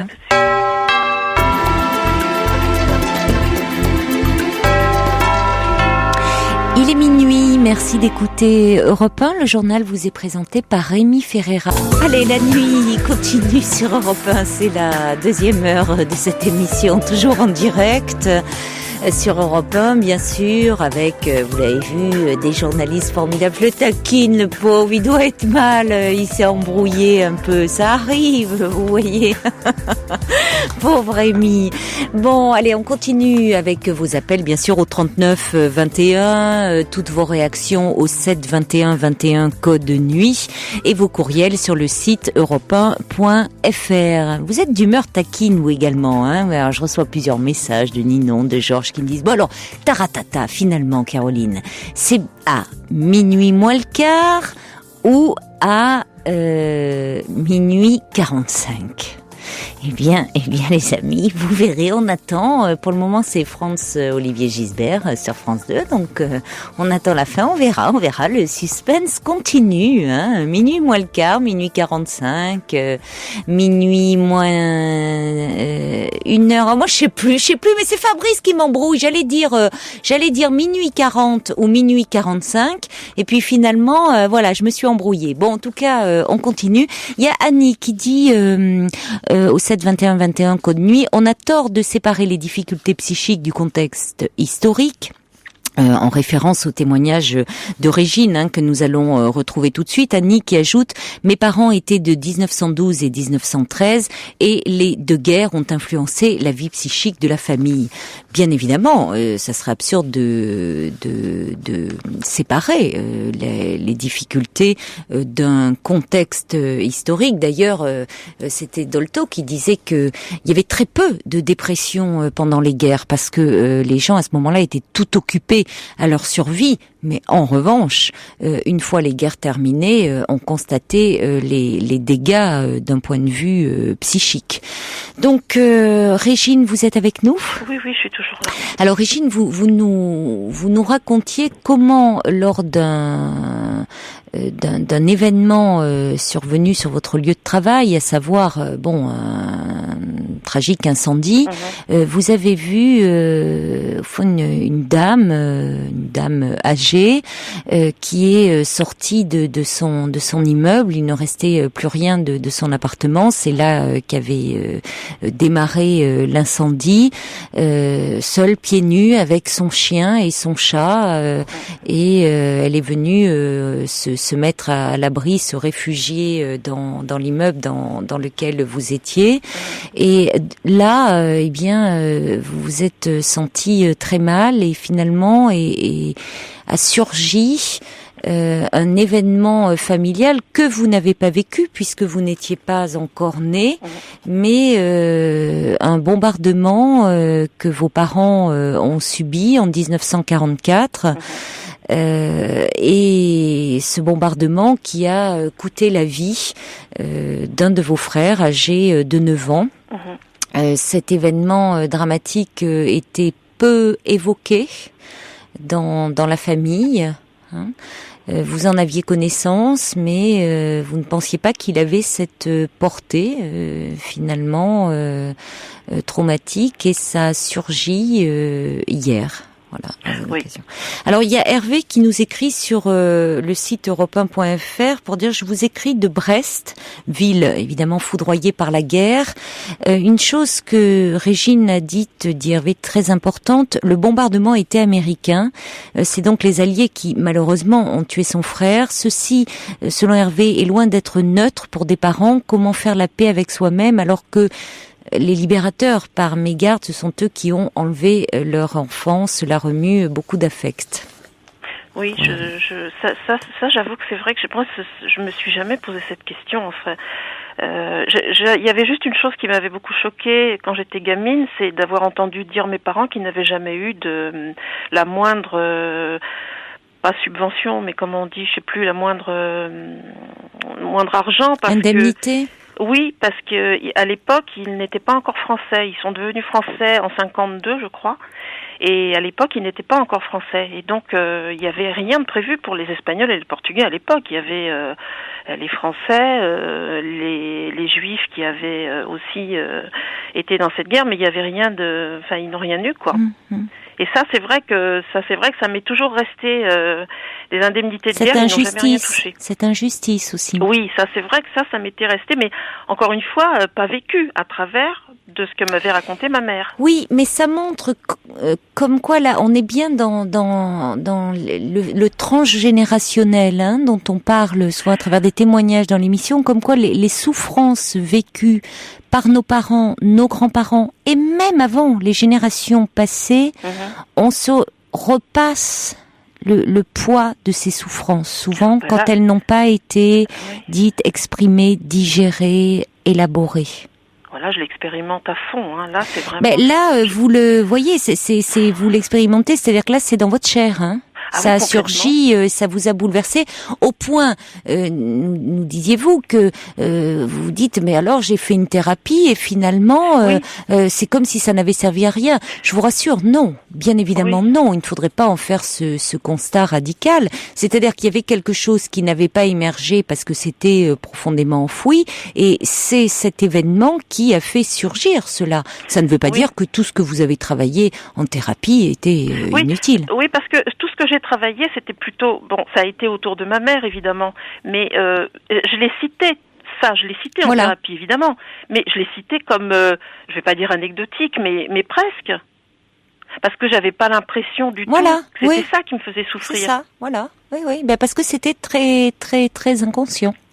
Et vous pensez qu'il faudrait que je remette des mots à nouveau là-dessus, que je remonte, comme ça Pas forcément. Non. Ça dépend. Si vraiment ça vous poursuivait. Oui, c'est ça. Si vraiment, là, ça date d'hier, donc c'est normal que vous soyez sous le coup de l'émotion et bouleversé par ce qui a surgi, mais pas forcément. Mais vous savez, on dit une thérapie, une psychanalyse, ça ne se termine jamais dans le sens où il y a toujours dans notre vie des événements qui vont arriver, qui vont nous remplir de joie, de chagrin, la vie est faite, fait que nous sommes traversés d'émotions. Simplement, après, en principe, nous sommes à même de pouvoir y faire face ou parfois les analyser, voilà. Et puis parfois, comme on dit dans le jargon, on s'en refait une petite tranche quand il y a quelque chose qui peut être trop difficile ou on n'arrive pas à faire face. Mais ça veut pas dire que dès qu'il y a quelque chose, vous voyez, où on repart s'allonger sur le divan du psychanalyste, parce que évidemment la vie est faite de choses qui vont venir comme ça nous traverser, nous bouleverser. Ça veut pas dire qu'aussitôt on repart chez le psychanalyste. Si vraiment vous étiez trop bouleversé par cela, pourquoi pas. Mais vous étiez en train de nous expliquer donc que cette dame, oui, parce que quand elle s'est trouvée comme ça dehors et que j'avais un petit peu parlé avec elle, la police lui a dit qu'on allait la reloger, mais qu'il était hors de question que ces animaux soient avec elle. Alors là, moi, je me suis dit non, c'est pas possible dur, de leur ça. rajouter un brin comme ça sur elle, non. Et puis moi, j'adore les animaux, je me suis dit non, ça c'est pas possible. Oui, c'est dur. Alors, j'ai presque fait quelque chose de pas très bien pour elle finalement, parce que je lui ai dit non, vous allez rester, mon bureau, il y a personne. Tout le week-end, vous pouvez y rester. On va vous installer, vous allez rester là. Le chien, la chatte vont s'installer. Je vais venir vous apporter des boîtes, des choses, des machins. Vous restez là. Et finalement, du coup, elle n'a pas été mise sur la liste des gens qui ont été relogés. Et j'ai remédié à ça aujourd'hui, parce que j'ai vu le service social, j'ai eu la mairie, et dès lundi on la prend en charge, mais je ne sais pas ce qu'elle va avoir comme relogement, et c'est vrai que je voulais juste profiter un petit peu que je suis sur l'antenne pour dire si des gens ont un petit studio, un petit 2 pièces qui pourrait pendant 6 à 8 mois, je sais pas, le temps que sa maison se reconstruise, l'héberger avec son fils, puisqu'elle vit avec son fils et ses animaux, son chien, son chat qui sont adorables. Oui. C'est vrai que ce serait gentil de... À Paris. Oui, c'est à Paris. Oui. À Paris. Oui, c'est à Paris. Parce que je suis pas sûre qu'à la mairie, je sais pas, avec ces animaux, j'ai l'impression... mais écoutez, ce serait inadmissible. Cette dame, normalement, doit bénéficier au même titre que les autres d'un relogement. On va pas lui placer ses animaux à la SPA au prétexte qu'elle a des animaux. Qu'est-ce que ça veut dire, ça? Ça, on lui a dit ça hier soir, c'est ce qui m'a complètement bouleversée. Mais peut-être dans l'urgence. C'était peut-être dans le fait d'un logement d'urgence, voyez, ou peut-être voilà. Mais dans le cas d'un relogement, ce qui doit être proposé, on ne peut pas lui interdire d'avoir des animaux avec elle. Qu'est-ce que ça voudrait dire? Non, si on lui trouve un logement, mais est-ce qu'on va lui trouver un logement, c'est ça? Je ne sais pas. Écoutez, alors j'avoue, je sais pas comment ça se passe dans ces cas-là, mais j'imagine quand même quand elle est sinistrée d'un incendie, la compagnie d'assurance avec la mairie, tout ça, on va pas laisser cette dame à la rue. Non, on va pas laisser à la rue, mais ils risquent de la mettre, vous savez, dans un hôtel, et les hôtels ne veulent pas d'animaux souvent. Ah oui, vous avez raison. C'est ça qui m'ennuie un peu. Donc bon, moi je l'ai là, je l'ai dans mon bureau où elle. Oui, vous avez raison. Oui, oui, effectivement, si c'est la solution de l'hôtel, oui, les hôtels ne prennent pas d'animaux. Vous avez raison. Alors avec tous les problèmes qu'elle a, écoutez, oui, les hôtels. C'est-à-dire il y a des hôtels qui prennent des animaux, mais avec un supplément. Ah oui, c'est ça, oui, c'est pas dans ce cadre-là. Oui. Alors, est-ce qu'elle peut, je sais pas, prendre en charge. J'avoue, je sais pas. C'est un peu compliqué. Écoutez, l'annonce est passée. Si quelqu'un peut, un studio, c'est ça? Oui, un studio ou un petit 2 pièces à Paris.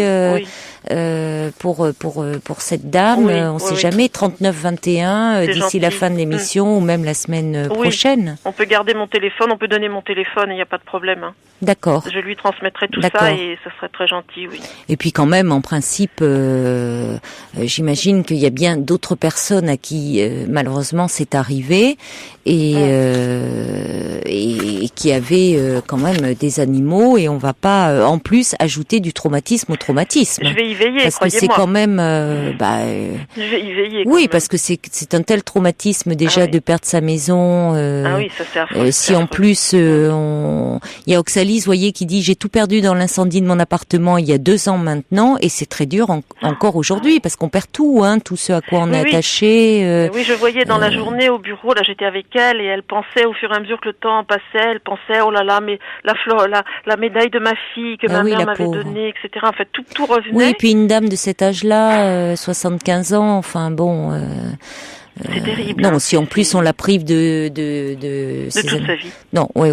De toute sa vie. Bon, le message est lancé 3921 et on espère on aura peut-être des réponses et puis sinon j'espère que quand même à la mairie de Paris il y aura quelque chose de fait. Oui, j'espère qu'on va s'occuper bien d'elle. Voilà. Oui. Mais enfin je vous dis, si vraiment vous sentiez que ça, derrière cela, il y avait d'autres choses qui ressurgissaient et qui vous envahissaient et qui vous angoissaient, oui, bien sûr que vous pourriez aller en parler sans vous replonger, vous repartiriez pas pour 10 ans de thérapie, mais peut-être quelques séances, voyez, 1, 2 séances ou 3 permettraient de, plutôt que de rester très angoissé ou mal ou perturbé, bien sûr que vous pouvez à ce moment-là y retourner.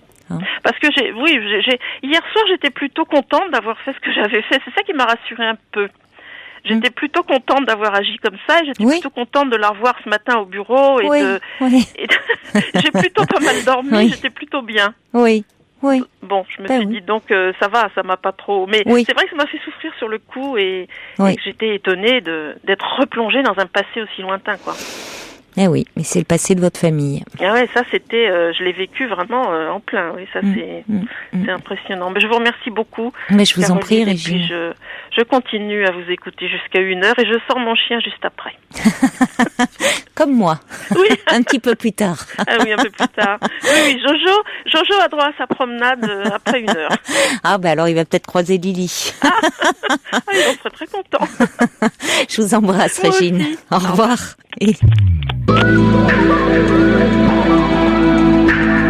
Toutes vos confidences à Caroline Dublanche au 39 21. 39 21. 34 centimes la minute.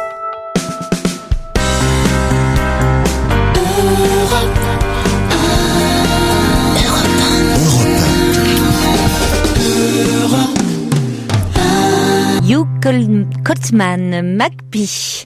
Jean-Marie envoie un petit message au 7 21 21 code nuit pour dire bravo Régine, quel beau geste, vous êtes formidable et très humaine, amitié à vous et Annie dit tout perdre m'est égal mais surtout pas mes chats. Voilà, on va accueillir maintenant Bénédicte, bonsoir. Bonsoir. Bonsoir Bénédicte. Bonsoir. Tout d'abord, je vous remercie d'avoir pris mon appel. Voilà, j'ai un petit souci avec mon fils de 13 ans. Oui. Depuis la rentrée scolaire, donc quand il a su qui était son professeur de sport qu'il a eu l'année dernière. Oui. Parce que mon fils, l'année dernière, a eu pas mal de soucis de santé. Il a été opéré à plusieurs reprises comment on appelle ça, du cholédoque et il avait des calculs, il avait des séquelles biliaires et tout, donc il a été absent pas mal à l'école. Oui. Et il a été exempté de sport pratiquement toute l'année. Oui. Et cette année, il a à nouveau cette professeure de sport et cette professeure de sport, il a pas mal de soucis avec elle. Je suis allée voir, comment on appelle ça, la CPE du collège. Oui. Pour lui solutionner le problème, parce que mon fils, à plusieurs reprises, a été la voir avec un de ses copains de classe, en disant que cette professeure se comportait très très mal avec lui. Elle l'insulte de feignant, elle lui met des coups de pied aux fesses quand il n'arrive pas. Ah oui. Donc là, en plus, il a eu pas mal de soucis. Il a eu ses 2 poignets déjà plâtrés. Donc il est très sensible au niveau des poignets. Oui. Et donc à chaque fois il retombe dessus et tout. Il y a pas longtemps il est encore tombé, j'étais obligée de l'emmener à l'hôpital. Et il avait encore un arrêt de sport. Et donc là c'est l'arrêt de sport qui a fait déborder le vase. Et cette professeure lui a dit que c'était que des mensonges, qu'il faisait exprès alors qu'il avait le poignet dans le plâtre. Qui faisait exprès de quoi? De pas faire de sport, de se casser les poignets, d'être malade. Mais attendez là. Oui. Elle abuse dans la mesure où s'il a un poignet dans le plâtre, c'est quand même qu'un médecin lui a plâtré son poignet, donc a reconnu qu'il y avait un problème. Ah oui, c'était. Donc pourquoi elle s'en prend à l'enfant? J'ai intervenu plusieurs fois. La ligne n'est pas bonne, Bénédicte. On a l'impression que vous appelez d'une grotte. Là, vous m'entendez mieux? Je sais pas, il y a un haut-parleur ou il y a quelque chose? Écoutez, je suis dans une pièce où c'est que ça résonne assez, donc est-ce que vous m'entendez mieux là? Ah, c'est vous venez d'emménager? C'est vide? Non, je suis dans une pièce. Écoutez, je suis dans une pièce parce que là où je suis, vous êtes isolé. C'est que ça passe plus. Non, c'est que ça passe mieux parce que j'ai un portable. Hein. Oui, oui. Non, mais on vous entend, mais effectivement, on a l'impression que vous êtes un peu dans une église, quoi. Et là, vous m'entendez mieux? C'est-à-dire, on vous entend, mais il y a beaucoup, il y a un peu un écho. Voilà. Mais bon, on va faire avec. On va faire avec. Donc, et alors, vous avez été voir la CPE, ou le CPE, qu'est-ce qu'ils vous ont dit? J'ai été voir la CPE avec qui je m'entends très très bien, puisque moi j'étais parent d'élève. Et donc, elle m'a avoué que elle s'était déjà accrochée avec cette professeure-là. Ah oui, quand même. Au sujet de mon fils. Ah, donc elle est consciente qu'il y a un problème. Pour qu'elle vous dise cela, c'est que oui, quand même, elle ne, parce qu'en général, les CPE, comment dire, enfin c'est pas en général d'ailleurs, mais essayent de soutenir un peu, d'entendre évidemment les parents, mais enfin soutenir aussi les professeurs, l'équipe enseignante. Donc là, elle reconnaît, elle admet qu'il y a un problème relationnel entre cette enseignante et votre fils. Voilà, tout à fait. D'accord, oui. Donc votre fils ne raconte pas d'histoire, c'est vraiment, elle a pris en grippe. Voilà, tout à fait. Elle a pris en grippe parce qu'il a été très souvent, du fait de ses problèmes médicaux l'année dernière, il ne faisait pas de sport, évidemment. Non. S'il a été opéré, s'il a eu, oui, c'est logique. Il a été opéré et d'ailleurs, en plus, cette année, cette professeure-là, c'est sa prof principale. Oh là là, c'est embêtant. Voilà. Et moi, l'année dernière, étant parent d'élève, et cette année, je vais essayer de voir un peu. Et en étant parent d'élève, j'ai eu affaire à cette professeure-là. Oui. Et comment ça s'est passé? Très très mal, parce qu'au niveau du conseil de classe, elle a entassé mon fils à fond. Et moi, j'étais pas d'accord. Cette année. Elle a enfoncé? Ah oui, elle a carrément dit que mon fils, c'était de la comédie ce qu'il avait, alors que c'était une maladie assez importante. Mais ça, c'est inadmissible de se prononcer comme ça. Vous n'avez pas des certificats médicaux? J'ai eu des certificats médicaux aussi. Mais alors? J'ai fourni les certificats médicaux. Il a été suivi, là, il est suivi tous les 6 mois maintenant, avec le centre hospitalier qui l'a opéré, parce qu'en plus, il a été obligé d'être opéré en n'ayant que 13 ans. C'est la première fois qu'ils opéraient au niveau des calculs aussi jeunes que ça. Ben oui, c'est très embêtant quand même, oui. Les chirurgiens, avant de l'opérer, ont vraiment demandé des avis jusqu'à Paris pour exactement savoir ce qu'il fallait faire. Il a été opéré. Ça peut provenir d'où d'ailleurs? Oui, ça peut provenir de la famille, puisque dans ma famille, on est à peu près une dizaine d'avoir été opérés. Moi-même étant été opérée de la vésicule biliaire. Il peut y avoir un côté héréditaire? Il y a un côté héréditaire d'après eux. Mais le problème, c'est que ils ont peur, c'est au niveau du cholédoque.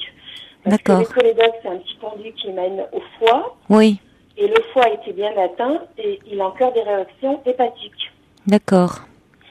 Donc, non, mais c'est inadmissible qu'elle, ça a l'air de dire, elle, qui le traite de feignant, qui dit que c'est de la comédie. Donc ça veut dire qu'elle conteste complètement une réalité qui est une réalité médicale. Tout à fait. Et il y a des certificats médicaux. Alors qu'est-ce que vous avez eu un entretien avec elle? Vous lui avez mis les certificats médicaux sous les yeux? C'est la CPE qui lui a mis les certificats médicaux. Et de toute manière, les certificats médicaux, les arrêts médicaux, elle a été obligée de les avoir parce qu'elle est obligée savoir que mon fils ne fait pas de sport. Et donc la CPE lui a redit, de toute manière, il a des certificats médicaux à l'appui. Vous avez vu le proviseur? Je m'en suis tenue à la CPE parce que la CPE, c'est elle qui gère tout. Mais alors, dans quel but avez-vous été voir la CPE? Pour l'informer de ce qui se passait? Pour lui dire parce que moi, le lundi matin, mon fils de Corentin, a sport le lundi matin et le mercredi matin. Et depuis la rentrée scolaire, le lundi matin et le mercredi matin, il ne veut plus aller à l'école. Parce qu'il a sport avec elle? Parce qu'il a sport avec elle. Il n'est pas dispensé actuellement? Là, il a été dispensé, mais là, il doit reprendre normalement, le sport.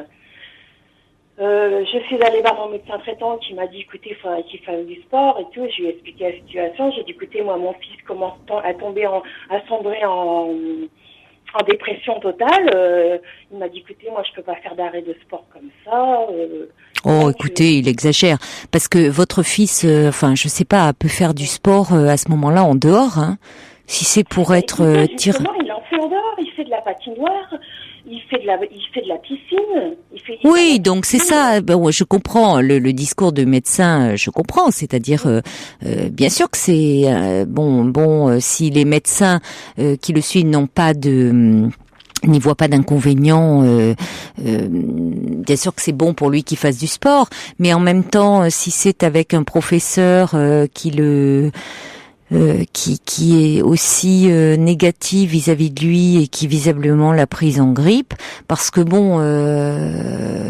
problème c'est que bien sûr que vous pouvez le signaler au proviseur, alors lui peut un peu la remettre, un peu lui dire ce qu'il en pense et la ramener à la raison, mais du coup votre fils, elle va pas être très sympathique vis-à-vis de lui, hein.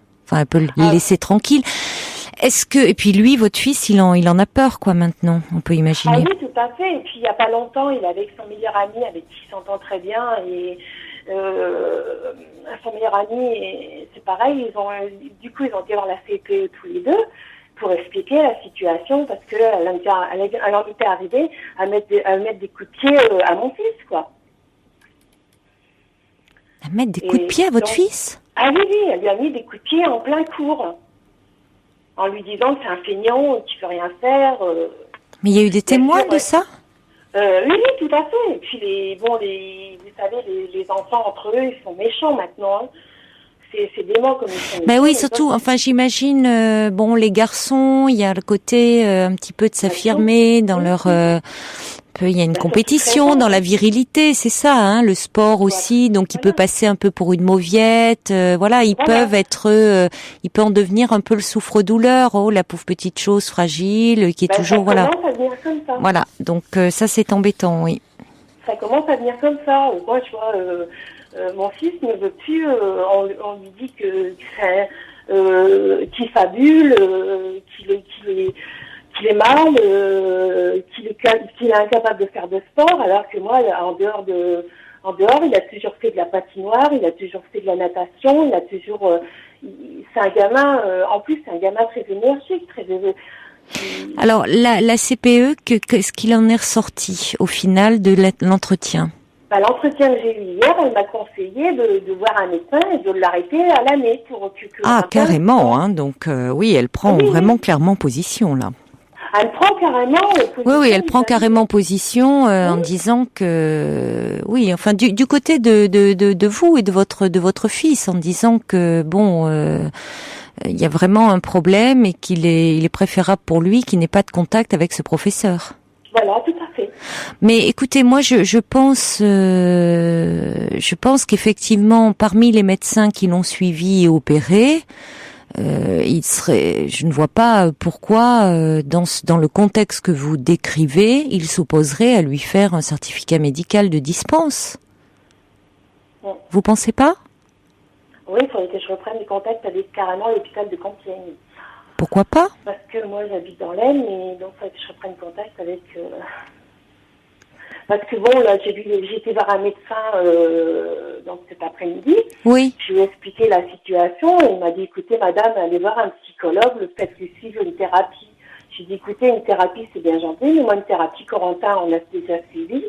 Et c'est pas pour ça, le problème n'est pas de niveau. Non, là c'est vraiment qu'il y a.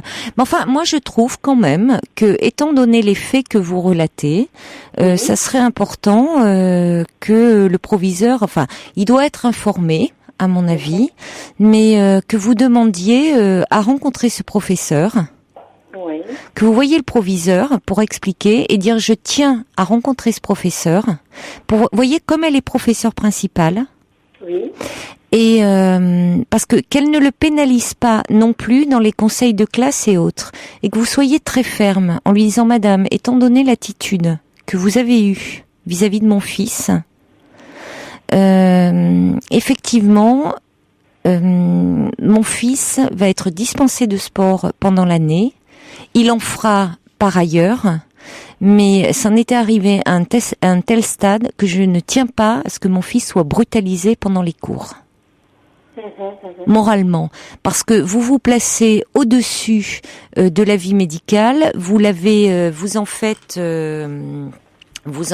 finalement, vous le prenez comme souffre-douleur et dire à cet âge-là déjà c'est difficile d'avoir des problèmes de santé que vous niez, au nom de quoi? Et par ailleurs, finalement, par rapport au groupe d'enfants, vous le mettez dans une position de fragilité, puisque entre garçons, il y a quand même une compétition à ce niveau-là, et donc le groupe a tendance à le rejeter parce que il accrédite votre thèse. Oui, en plus. Donc en cela, vous confortez, vous le mettez dans une position où il peut devenir le souffre-douleur du groupe, et de la part d'un enseignant, votre attitude est inacceptable. Surtout qu'en plus, il a déjà vécu au niveau de scolaire, il a été raquetté il y a quelques années, il a été violenté toute l'année dernière par 2 enfants. Le collège où il est très très bien, la CPE donc de que je vous parle, elle a intervenu. Elle a fait intervenir directement la police. Donc tout s'est très bien passé, mais cette année c'est autre chose. Donc tous les ans il y a quelque chose et donc ça devient invivable quoi. Là Corentin il replonge dans une dépression. Là c'est clair. Hein. Déjà c'est difficile d'avoir des problèmes de santé comme il a. Ça le fragilise un peu par rapport aux autres à un âge où normalement effectivement on est plutôt avec les copains à se mesurer dans justement de la compétition, du sport, des choses comme ça. Donc ça le met un peu à part. Surtout qu'il est sportif, d'origine il est sportif, parce que je vous dis, il fait quand même de la patinoire depuis 4-5 ans, il y va tous les mercredis, tous les vendredis soirs, tous les samedis, il va à la piscine tout l'été, il passe toutes ses journées à la piscine, donc le sport il adore. Bon, je pense quand même que demander peut-être un rendez-vous avec le proviseur, même si il doit être au courant par le CPE. Je sais pas. Forcément, certainement, ils doivent se parler. Et je pense que ça serait bien une fois que contacter les médecins qui suivent votre fils pour ses problèmes de santé, Et quand vous aurez ce certificat, vous demandez, vous allez voir un petit peu l'attitude du proviseur en disant voilà ce que je compte faire après avoir rencontré votre CPE. Et dire je tiens quand même à avoir à dire un peu mon point de vue à ce professeur qui a des méthodes pédagogiques plus que contestables. Oui, parce que l'année dernière, moi je faisais partie des conseils de classe justement, et cette professeure y était. Et elle a commencé à vouloir critiquer mon fils au moment parce qu'il passait élève par élève. Et puis donc le directeur adjoint qui était là à ce moment-là a pris la défense de mon fils en disant que il était hospitalisé, qu'il a été opéré. Sa prof principale de l'année dernière, c'est pareil, elle a toujours pris sa défense. Et cette professeure-là, moi, faut voir comment elle m'a parlé l'année dernière, quoi. Donc c'est pour ça que... Non, mais à partir du moment, je suis désolée, où il y a des certificats médicaux, où votre fils a été hospitalisé, où il arrivait avec des poignets plâtrés, où il a dû être hospitalisé, opéré, où il est revenu, où il avait une dispense suite à une hospitalisation, à des interventions chirurgicales, au retour, le traité de feignant devant les autres élèves en plus, le diminuer, le déprécier, le dévaloriser de la sorte est absolument inacceptable. Et puis en plus, ça veut dire que finalement, elle a l'air de dire qu'il simule, ce qui est complètement fou dans la mesure où, de fait, si vous voulez, il vient pas en disant j'ai mal au ventre, j'ai mal à la tête ou je ne sais quoi. Et puis de toute façon, quand bien même un enfant aurait cette attitude-là à répétition, ça pose question. Et qu'est-ce qui se passe? Vous voyez, on est plutôt dans l'interrogation puisqu'on sait que des très jeunes adolescents comme ça ont souvent du mal à verbaliser et que des plaintes somatiques sont une façon d'exprimer une difficulté, un mal-être. Donc un enseignant digne de ce nom cherche aussi peut-être à comprendre ce qu'il y a derrière cette plainte plutôt que, excusez-moi l'expression, de donner des coups de pied au cul comme le fait cette enseignante. Enfin, ça va pas du tout ça. Donc c'est à signaler. On va accueillir Nejoud, je crois, qui est avec nous au 3921. Bonsoir Nejoud. Bonsoir Caroline. Bonsoir. Bonsoir chère auditrice. Bénédicte. Bénédicte, voilà. Voilà. Donc je me suis permise d'intervenir parce que j'ai fait un bond de 4 mètres en écoutant votre histoire parce que je suis moi-même professeure. Et j'ai 33 ans, donc ça fait 10 ans que je suis prof. Bon, je connais un peu les rouages. Ce professeur a fait pour moi un abus de pouvoir. Sachant qu'il est strictement, mais vraiment strictement interdit d'avoir recours au châtiment corporel. Donc déjà le coup de pied, c'est une faute professionnelle. Et il faudrait que le chef d'établissement, j'imagine que c'est un collège, donc c'est principal, soit mieux au courant de cet état de fait. Ensuite, vu qu'elle est son professeur principal, et qu'elle n'a pas l'air d'être une grande férue de pédagogie. Vous dites ça très diplomatiquement, ma chère. Je fais ce que je peux, hein. C'est bien, mais c'est très bien. Donc, et qu'elle est en plus son prof principal, je disais donc, il est souhaitable que votre enfant change de classe. C'est tout à fait possible. J'ai une possibilité d'intervenir de ce côté-là? Oui, absolument. Il faut que les parents sachent, et s'il y a des parents d'élèves qui m'écoutent, parce que souvent les parents d'élèves se sentent eux-mêmes élèves par rapport à l'institution. Et ils oublient qu'ils ont des droits. Et le professeur n'a pas tous les droits, certainement pas.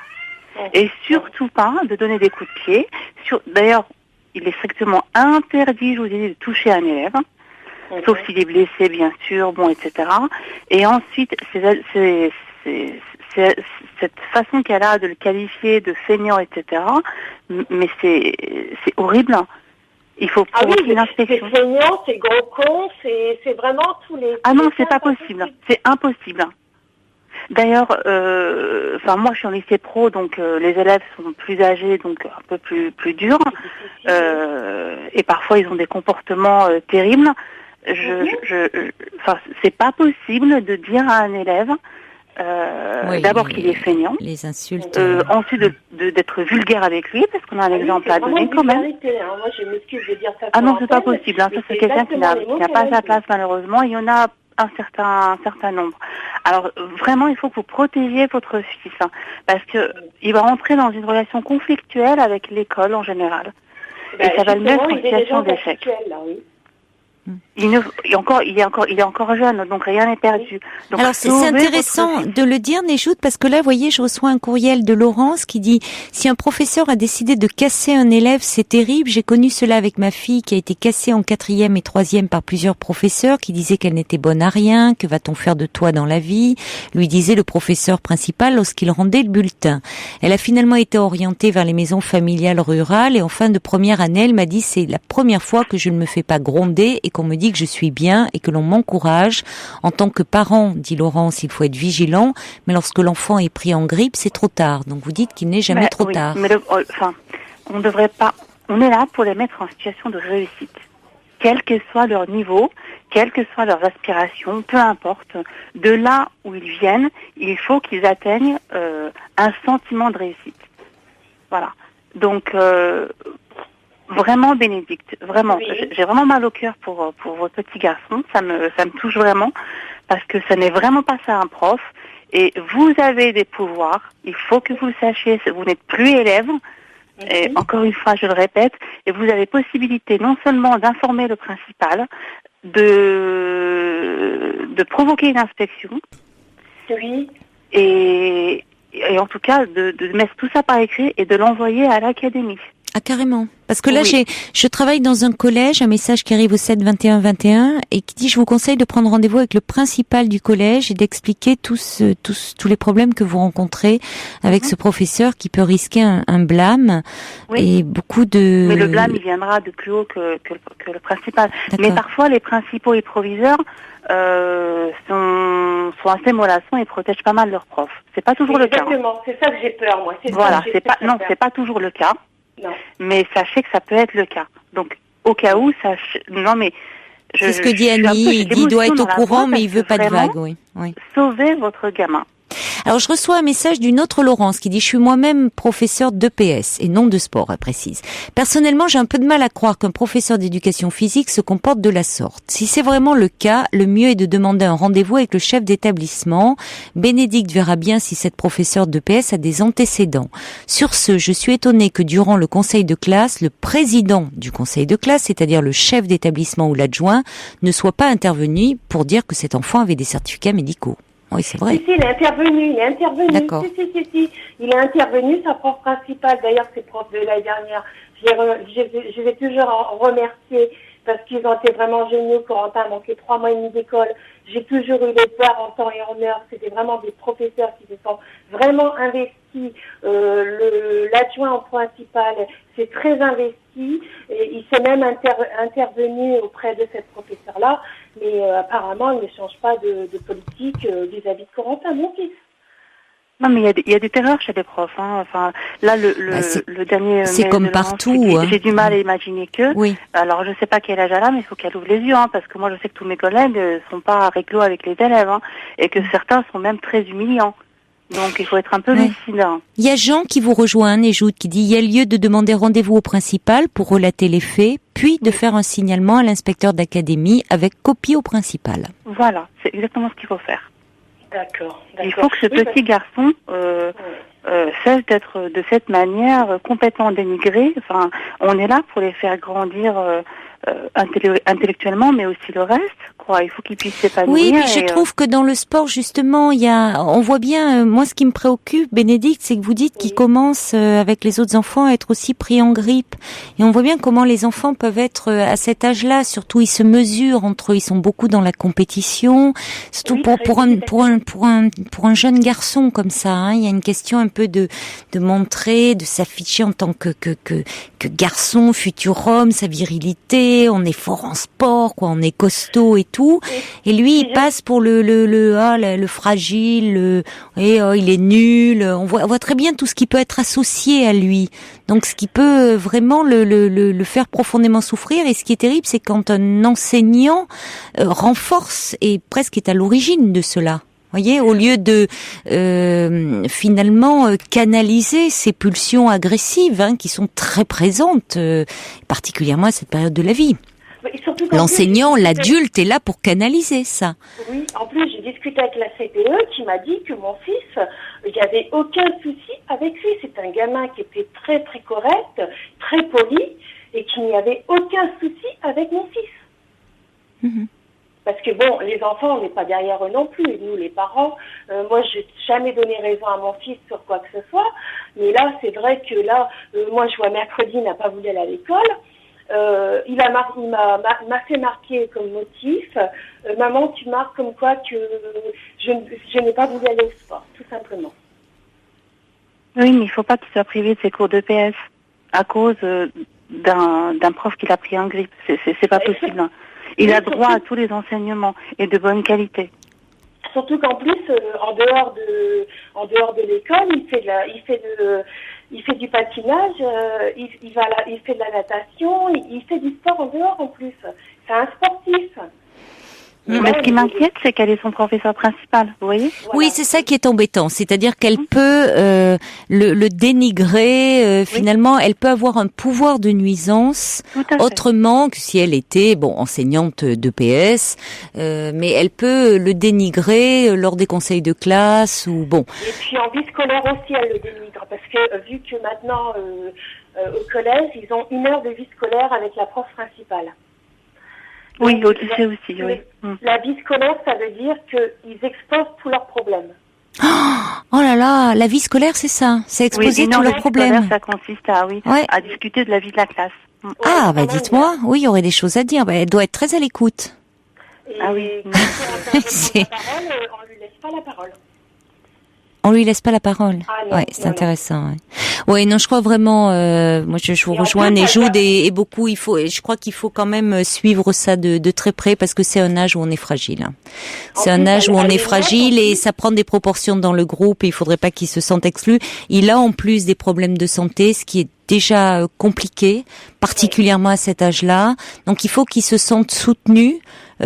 Par vous et bien lui expliquer que c'est un problème relationnel avec cette professeure. Ça arrive que les enseignants on n'est pas obligé d'aimer ses enseignants, ils sont pas obligés d'aimer leurs élèves. Voilà, voyez, relativiser un peu les choses, mais néanmoins que vous allez vous en occuper parce qu'il y a des choses qui ne sont pas acceptables. Voyez, mais qu'ils se sentent soutenus, Voilà. Voilà. Comme dit David, dépêchez-vous d'intervenir et qu'il voit que ses parents le protègent et pour qu'il garde confiance en l'école, pour qu'il ne tombe pas dans la déprime. Bon courage à vous en tout cas, Bénédicte, et merci beaucoup, Nejud. Merci. Au revoir. Jusqu'à 1h sur Europe 1, Caroline Dublanche.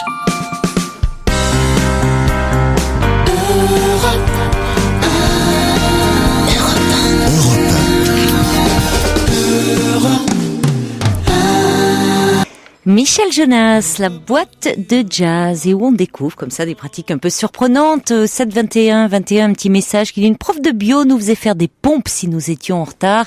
Alors bon courage Bénédicte à votre fils, car moi le professeur de mon lycée n'a rien fait, me dit-on. Allez, il est l'heure de nous quitter, je vous souhaite une très belle nuit, faites de jolis rêves, un très bon week-end, reposez-vous bien, à lundi bien sûr. Il est maintenant 1h, vous écoutez Europe 1, c'est l'heure des informations présenté par le talentueux, le brillantissime Rémi Ferreira. Bonsoir Rémi.